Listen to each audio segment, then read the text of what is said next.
Hello friends, आज मैं आपके साथ इकोनॉमिक्स का एक और टॉपिक लेके आया हूँ और टॉपिक का नाम है क्रॉस इलास्टिसिटी ऑफ डिमांड। क्या होता है ये डिस्कस करेंगे और डिस्कस करने से पहले बता दूं कि चैप्टर का नाम है इलास्टिसिटी ऑफ डिमांड और इस चैप्टर के सारे लिंक्स आपको इस वीडियो के डिस्क्रिप्शन में मिल जाएंगे।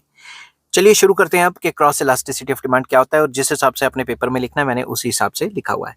Cross elasticity of demand is defined as the percentage change in quantity demanded of a commodity with respect to percentage change in the price of its related commodity।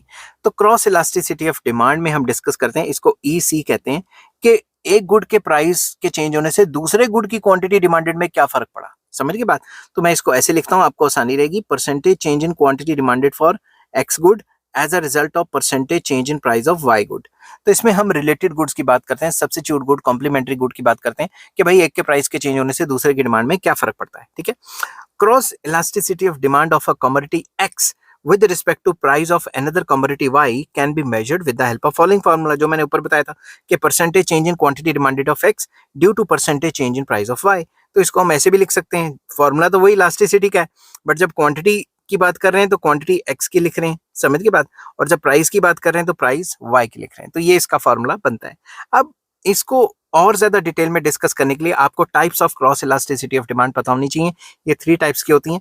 सबसे पहला आ जाता है पॉजिटिव टाइप। तो positive cross elasticity of demand क्या होता है, जिसमें एक चीज के प्राइस के बढ़ने से अगर प्राइस ऑफ ए बढ़ेगा तो डिमांड फॉर बी भी बढ़ेगी एंड वाइस वर्सा। एग्जांपल आ जाता है इसमें सब्स्टिट्यूट गुड का कि अगर पेप्सी महंगी होगी तो कोक की डिमांड बढ़ जाएगी, पेप्सी सस्ती होगी तो कोक की डिमांड गिर जाएगी। समझ गई बात? क्रॉस इलास्टिसिटी, जिसको EC भी कहा जाता है, is said to be positive when increase in the price of one commodity leads to an increase in the demand for other commodity, जैसा कि मैंने बताया, एंड वाइस वर्सा। मतलब प्राइस एक चीज की गिर जाएगी तो दूसरी चीज की जो डिमांड है वो गिर जाएगी।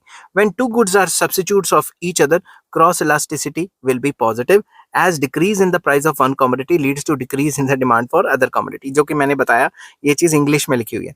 For example, tea and coffee are the substitutes. A fall in the price of coffee increases the demand for coffee. अगर जो कॉफी है उसकी प्राइस गिर जाएगी तो कॉफी की डिमांड ही बढ़ेगी ना, but reduces the quantity demanded for T. अब टी थोड़ी ना लोग खरीदेंगे, जो टी पी रहे थे वो कॉफी पे शिफ्ट हो जाएंगे। समझ की बात?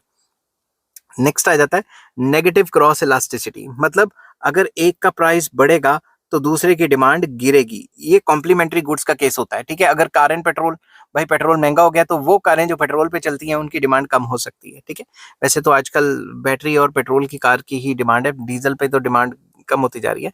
तो cross elasticity is said to be negative when a fall in the price of one good leads to an increase in the demand for other good and vice versa।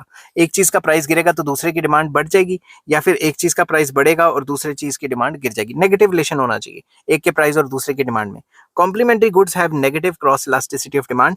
For example, bread and butter. ठीक है। Example दे रहा हूँ, कई लोगों के लिए bread and butter जो है वो कॉम्प्लीमेंट्री है, कईयों के लिए नहीं है।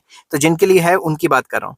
A fall in the price of butter causes increase in quantity demanded of not only butter but also bread। तो लोग बटर तो खरीदेंगे तो बटर के साथ ब्रेड भी खरीद लेंगे। समझ की बात? तो ये थी आपकी जो है नेगेटिव क्रॉस इलास्टिसिटी के एक के प्राइस के बढ़ने से दूसरे की डिमांड कम होती है एंड वाइस वर्सा। ठीक है। लास्ट सिचुएशन आ जाती है zero cross elasticity of demand. तो zero cross elasticity of demand कहती है कि अगर एक का प्राइस बढ़े या कम हो, ठीक है, दूसरे की डिमांड पे कोई फर्क नहीं पड़ता। अब प्राइस ऑफ पेन ऊपर हो या नीचे हो, कार की डिमांड पे कोई फर्क पड़ता है क्योंकि ये दोनों गुड्स रिलेटेड ही नहीं है।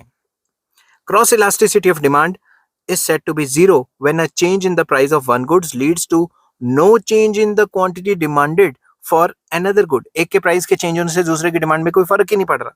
ठीक है। if two goods are not related to each other, that is T and TV set, cross elasticity will be zero. अगर चाय की कीमत ऊपर नीचे होगी उससे टीवी सेट में तो कोई फर्क ही नहीं पड़ता। तो इस केस में क्रॉस इलास्टिसिटी जीरो होगी।